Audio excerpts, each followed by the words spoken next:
Murano. You see that? I typically keep all the canes from one pool in one spot. The center section is not even in these two canes, and so it'd be a lot harder to identify that after you've cut them up. So I typically keep all one cane pool in one little batch.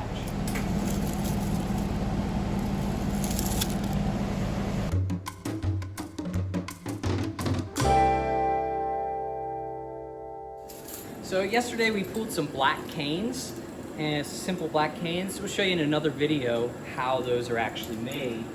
But what we're gonna do is create a tube today. I make tubes of these cane roll-ups and different kinds of patterns, and then form them into the vessels. Here's one with two black canes with a pink reticello, and essentially I'll use this as the starting point to making a more sophisticated pattern. And so today we're going to start with these simple black canes that I preheated, and we're going to roll them up on a bubble and turn it into a tube. So let's get started. Just a little more heat on our blowpipe. I like to get it a nice, as my first teacher Colleen, she said, nice dark cherry red.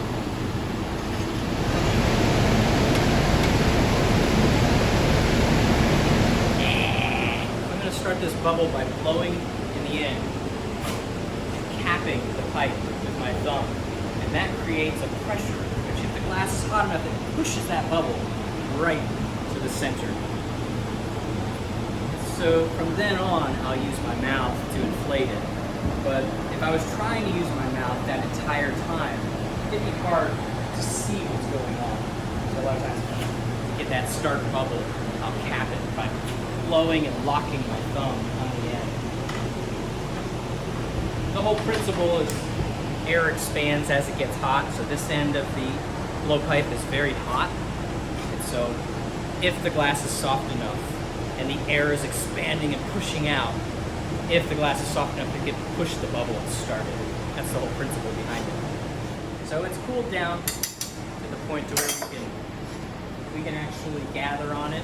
But it's still warm, it's still well above 1,000 degrees to catch this paper on fire.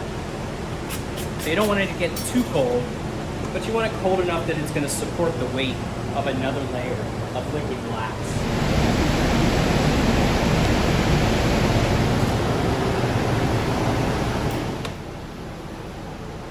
These blocks help set up the shape for almost anything I'm going to make, whether it's a sculpture, or a vase, or a paperweight, bowl.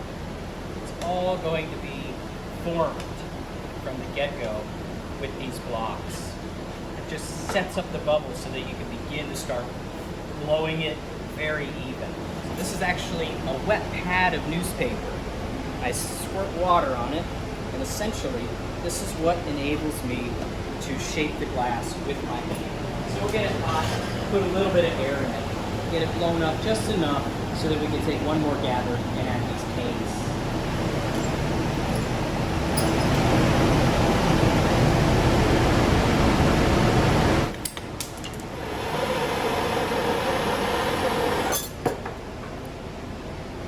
Right, let's take a dip.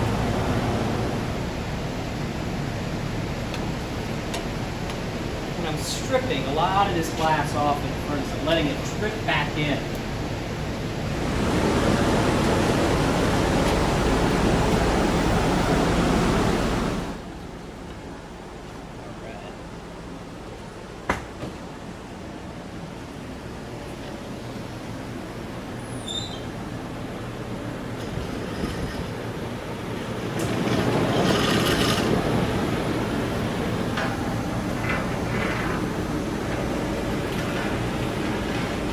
I get them too melted in, I'm going to see if I can tweezer some of them to get a little more even.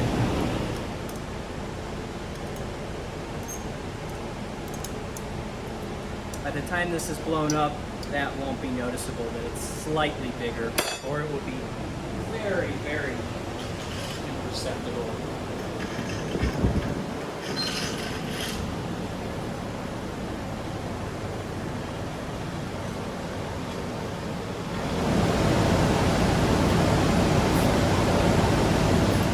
about the max diameter of amount of glass that I like to use in this little furnace or boiler.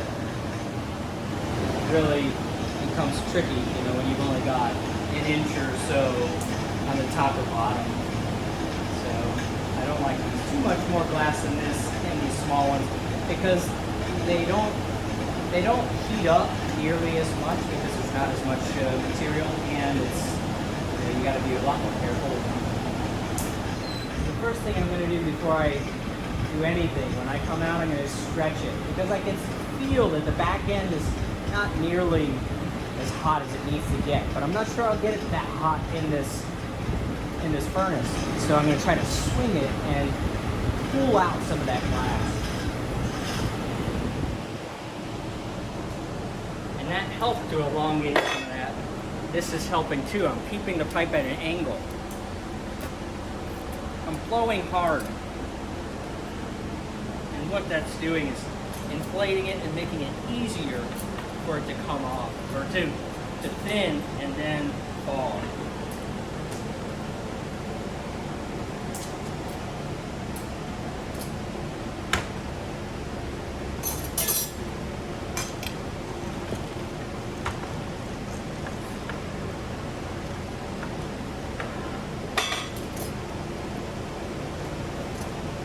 Trimming this end pretty much so that it'll fit in the kiln. Give a little knock. Done. And so at this point, we'll cool the tube, but then be able to cut it up for the next piece in the next video.